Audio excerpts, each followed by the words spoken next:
Okay, week 9 Tuesday. So 2 things on the agenda today. First, we'll take the second progress check. It's a bit longer than the last one in terms of number of questions, but hopefully you learned some things from the first mini progress check and you can apply them to this slightly more exhaustive progress check. So take your time. Think carefully, and just remember progress checks are graded on a curve if all else fails. The other thing we'll do is get a bit farther in part 3. The end is near. So we left off on page 58, and we will make it to page 63 today. We will stop at these words at the very bottom of page 63. Montag ran. So that gives you a little preview of what's ahead. I think the last thing I mentioned was that in order to avoid suspicion, Montag must walk. So if he's running, we can bet that something has caught up to him. Where was I? Oh, right, yes, gas station. Okay, so Montag is outside the gas station, preparing to try to cross the very large, very intimidating boulevard. We assume that in this future world, rather than just 2 lanes on each side of the highway, maybe even 3, maybe these are many, many lanes to accommodate all of the rushing traffic going past at, over 100 miles an hour. And he's on his way to Faber's house. Okay, so gas station. And here was the gas station, its attendants busy now with customers. Approaching from the rear, Montag entered the men's washroom. Through the aluminum wall, he heard a radio voice saying, "War has been declared." The gas was being pumped outside. The men in the Beetles were talking, and the attendants were talking about the engines, the gas, the money owed. Montag stood, trying to make himself feel the shock of the quiet statement from the radio, but nothing would happen. The war would have to wait for him to come to it in his personal file, an hour or 2 hours from now. He washed his hands and face and toweled himself dry, making little sound. He came out of the washroom and shut the door carefully and walked into the darkness, and at last stood again on the edge of the empty boulevard. There it lay, a game for him to win, a vast bowling alley in the cool morning. The boulevard was as clean as the surface of an arena 2 minutes before the appearance of certain unnamed victims and certain unknown killers. The air over and above the vast, concrete river trembled with the warmth of Montag's body alone. It was incredible how he felt his temperature could cause the whole immediate world to vibrate. He was a phosphorescent target. He knew it. He felt it. And now he must begin his little walk. 3 blocks away, a few headlights glared. Montag drew a deep breath. His lungs were like burning brooms in his chest. His mouth was sucked dry from running. His throat tasted of bloody iron, and there was rusted steel in his feet. What about those lights there? Once you started walking, you'd have to gauge how fast those Beetles could make it down here.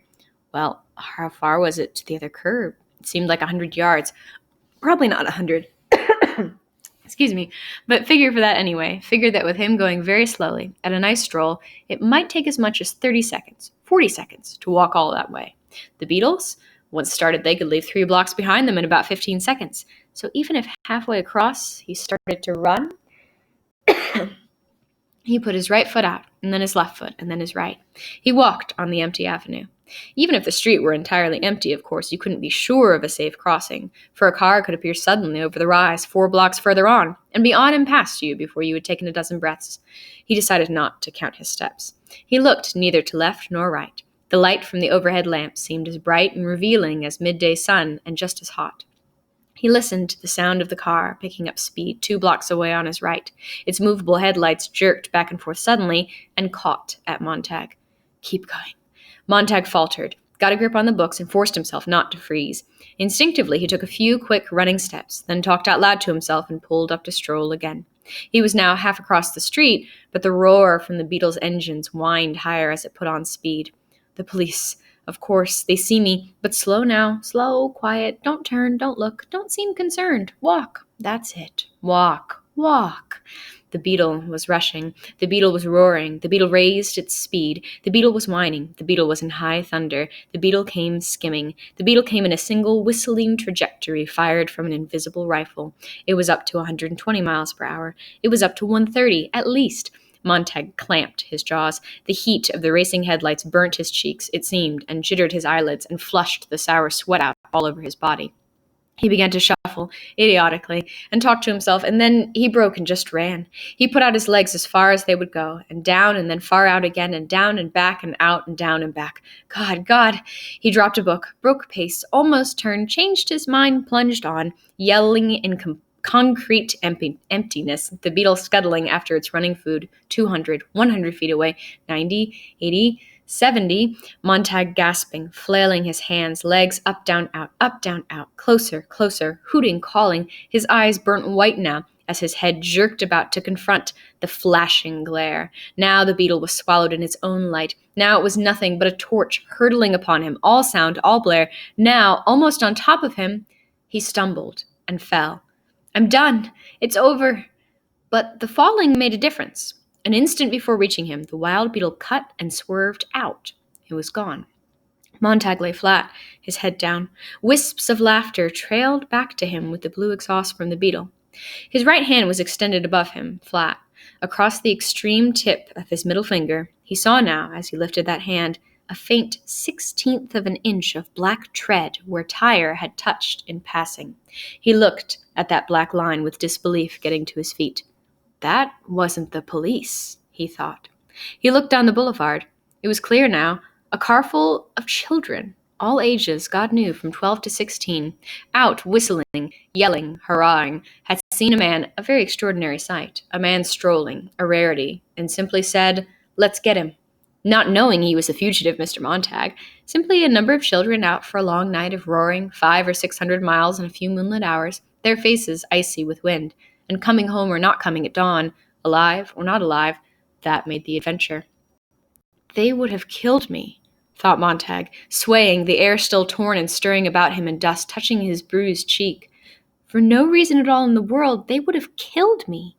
He walked toward the far curb, telling each foot to go and keep going.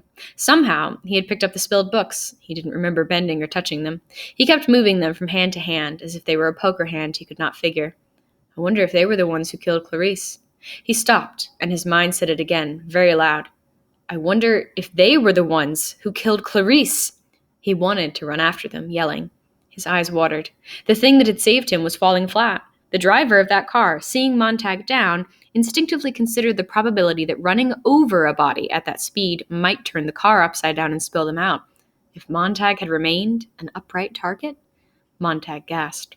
Far down the boulevard, 4 blocks away, the beetle had slowed, spun about on 2 wheels, and was now racing back, slanting over on the wrong side of the street, picking up speed. But Montag was gone, hidden in the safety of the dark alley for which he had set out on a long journey an hour, or was it a minute, ago? He stood shivering in the night, looking back out as the beetle ran by and skidded back to the center of the avenue, whirling laughter in the air all about it, gone. Further on, as Montag moved in darkness, he could see the helicopters falling, like the first flicks of snow in the long winter to come. All right, so pausing there for a sec. Crossing the street is not normally a seriously noteworthy activity in a book, but partially due to the size of the street and then, the incident that occurs on it.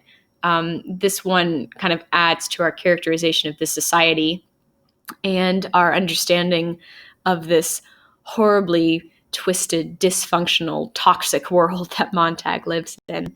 So when he sees the headlights coming towards him, he of course assumes it's the police.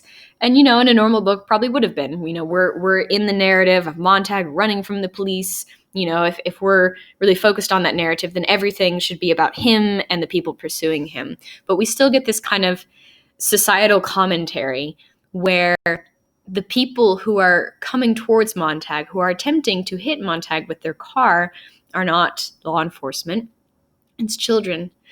Just like Clarice said, she said that she was scared of kids her own age, that, children her age killed each other.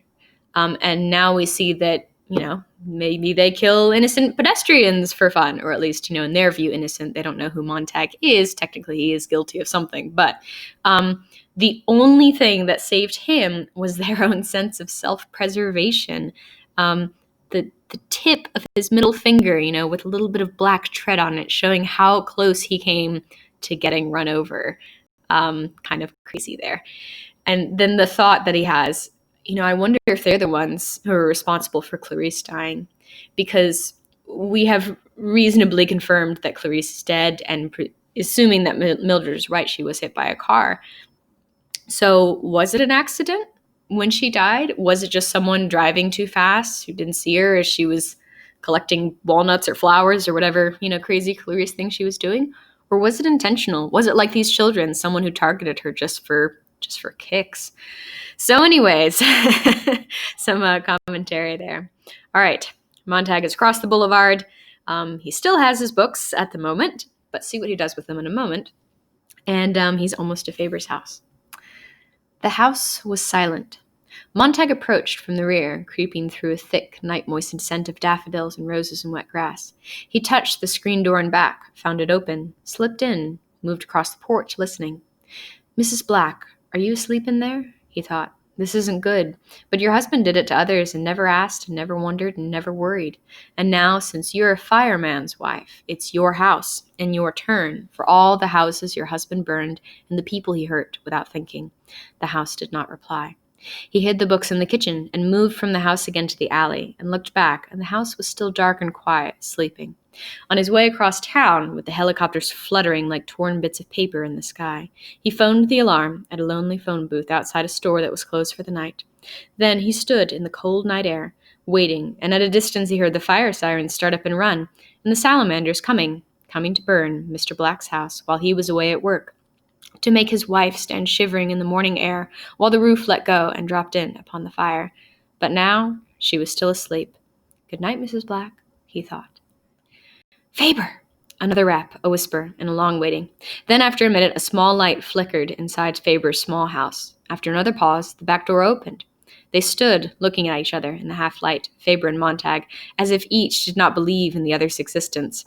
Then Faber moved and put out his hand and grabbed Montag, and moved him in, and sat him down, and went back and stood in the door, listening. The sirens were wailing off in the morning distance. He came in and shut the door. Montag said, "I've been a fool all down the line. I can't stay long. I'm on my way, God knows where." "At least you were a fool about the right things," said Faber. "I thought you were dead. The audio capsule I gave you? Burnt. I heard the captain talking to you, and suddenly there was nothing. I almost came out looking for you." "The captain's dead. He found the audio capsule. He heard your voice. He was going to trace it. I killed him with the flamethrower." Faber sat down and did not speak for a time. "My God, how did this happen?" said Montag. "It was only the other night everything was fine, and the next thing I know I'm drowning. How many times can a man go down and still be alive?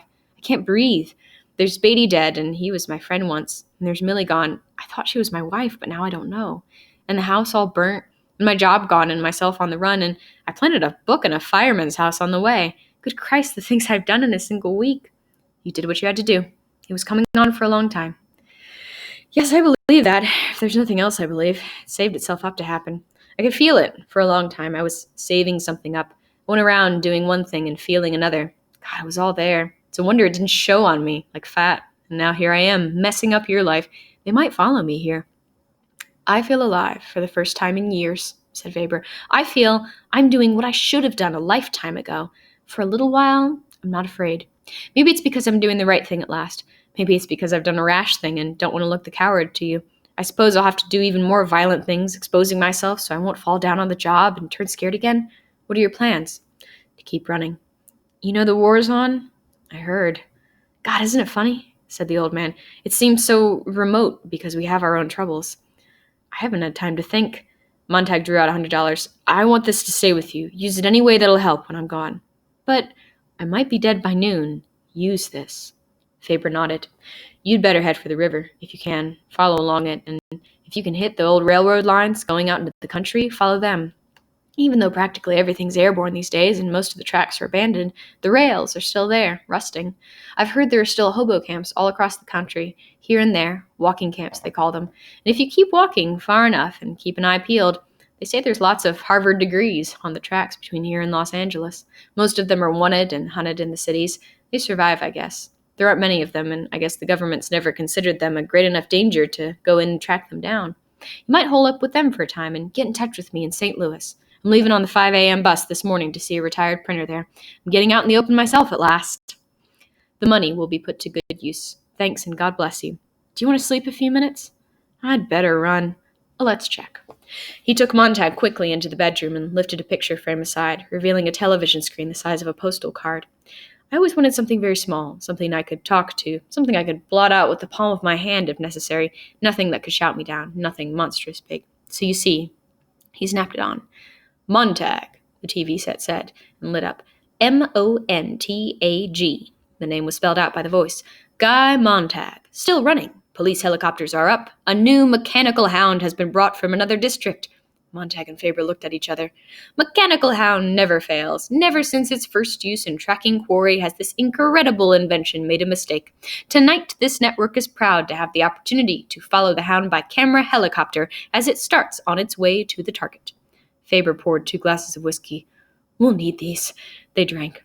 Nose so sensitive, the mechanical hound can remember and identify 10,000 odor indexes on 10,000 men without resetting. Faber trembled the least bit and looked about at his house, at the walls, the door, the doorknob, and the chair where Montag now sat. Montag saw the look. They both looked quickly about the house, and Montag felt his nostrils dilate, and he knew that he was trying to track himself, and his nose was suddenly good enough to sense the path he had made in the air of the room, and the sweat of his hand hung from the doorknob, invisible, but as numerous as the jewels of a small chandelier. He was everywhere, in and on and about everything. He was a luminous cloud, a ghost that made breathing once more impossible. He saw Faber stop up his own breath for fear of drawing that ghost into his own body, perhaps being contaminated with the phantom exhalations and odors of a running man. The mechanical hound is now landing by helicopter at the site of the burning. And there on the small screen was the burnt house, and the crowd, and something with a sheet over it. And out of the sky, fluttering, came the helicopter like a grotesque flower. So, they must have their game out, thought Montag. The circus must go on, even with war beginning within the hour. He watched the scene, fascinated, not wanting to move.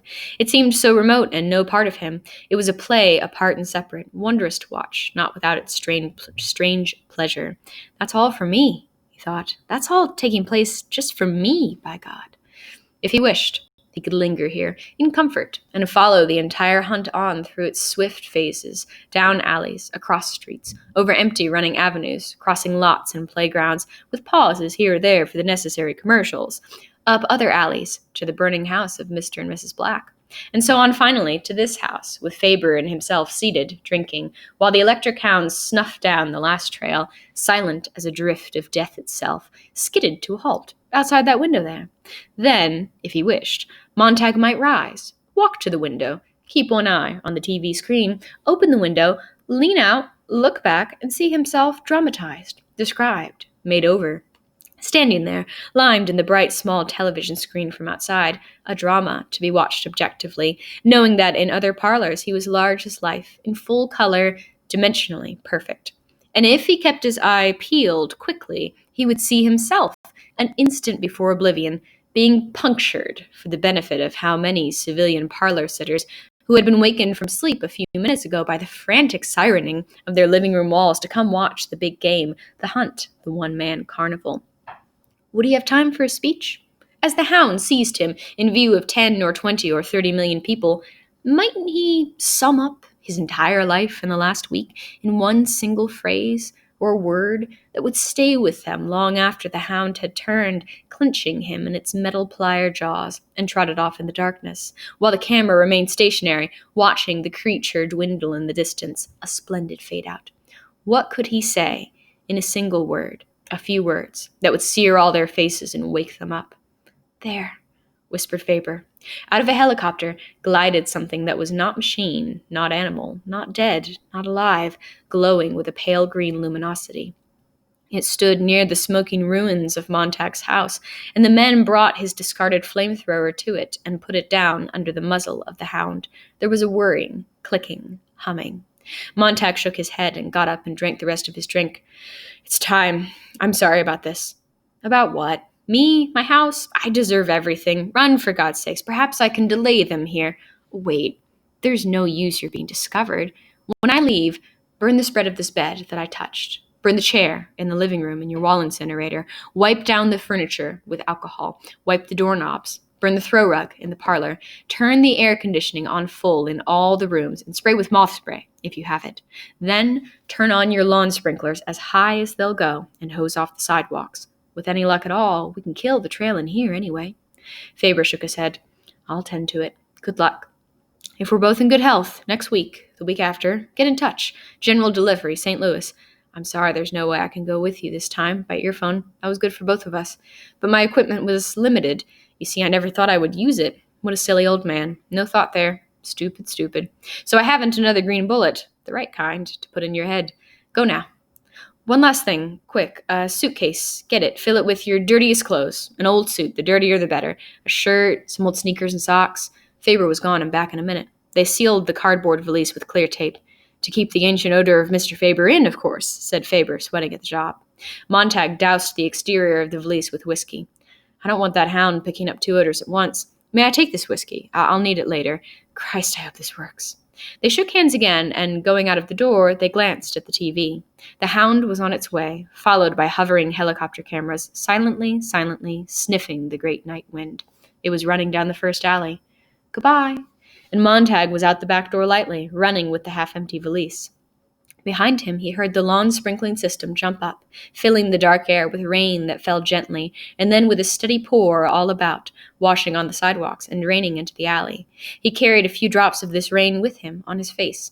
He thought he heard the old man call goodbye, but he wasn't certain. He ran very fast, away from the house, down toward the river. Okay, so that's the section for today. Montag is very much still on the run, but some interesting developments have occurred. For one thing, Montag has expanded his vengeance, I suppose you could say. So at his house, when he killed Beatty, he only knocked out the two firemen who had come along with them, Mr. Stoneman and Mr. Black. But I guess Mr. Black's house was on the way to Faber's, and, I guess he figured he couldn't make it very far with those books, and maybe Faber should just focus on the one, and I don't know. Whatever the thought process was, he planted the books in Mr. Black's house and called in a fire alarm on him. So, he didn't kill him, but he's going to come home to a very burned down house. Probably a bad day. So, makes it to Faber's, shares the news. Faber sits down, absorbs the news of how this has happened. But Faber does seem kind of invigorated by everything happening. We sense that his character has taken on this kind of redemption arc where he's lived his life in fear and guilt over not speaking out at the right time. And now he's finally taking advantage of this situation. And maybe that's, making him feel a bit better about himself again. They briefly mentioned the news about the war. The war just hangs out in the background there, the whole story. Just pops up every now and then. And Faber has some advice for him. In a society where knowledge is frowned upon and books are banned, intellectuals have become the outcasts of society. So in our society, the homeless people of society are typically the mentally ill, veterans. Those two populations make up probably the majority of our homeless population, unfortunately.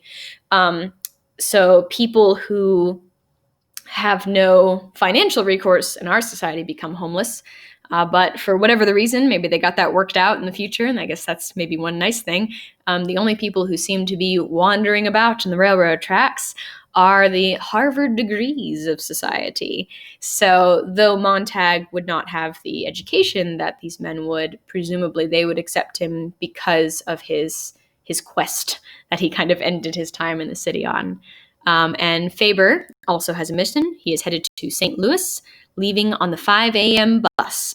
And I think if I have my time right, it's probably about 4 a.m. at this point. So he's leaving pretty soon. Well, maybe a little bit earlier. I think it was 3:30 when he burnt Beatty. So presumably it's taken him some time to cross the city. So yeah, maybe about 4 a.m. So anyways, he's leaving pretty soon. Getting out in the open, getting some copies of the Bible made. So it seems like, okay, Montag has a plan, Faber has a plan, things are going okay. And then disaster. A new mechanical hound. Gosh dang it. So we were kind of thinking, well, this mechanical hound in this city, Montag's taken it out. Now he's safe. But of course, yes, a new one from out of town. Very nice. So the mechanical hound is incredibly sensitive, incredibly infallible, at least according to the radio people. Of course, they probably wouldn't say otherwise. But the fact that Montag has stopped at Faber's house now has hugely backfired, because it not only still puts Montag in danger, but now, once again, Faber's in danger. Gosh darn it, that's why we burned the first hound in the first place, to try and get Faber out of danger. So, point being that Montag and Faber need to enact a bit of a plan in order to get Montag away and Faber protected until he can depart his house for the 5 a.m. bus. This little imaginary moment with Montag, I think, is interesting, where he's imagining, well, what if I didn't fight? What if I didn't run? What if I just sat here and sort of let it kill me, right? And what if, in the moment before it kills me, what if I could say something? What an opportunity that would be to reach so many people. Could I find the perfect words to get through to them? And I just think that's so interesting, because it's such a reference, an inner story reference, to the old woman who died in the fire. One of the last things that she said, play the man, Master Ridley. We shall this day light such a candle in England as shall never be put out. Her last little speech woke up Montag. I mean, he was already, in the process anyways, but that event and seeing her sacrifice herself was what woke him up. And he's kind of thinking, like, maybe I should do that. Maybe I should say something profound and then die. Maybe I could make a difference that way. So it's kind of the classic, protester versus martyr kind of dilemma here. Does he try and live on to fight another day, or does he try to make a difference with his death, with his sacrifice? So ultimately, he decides to try and live another day.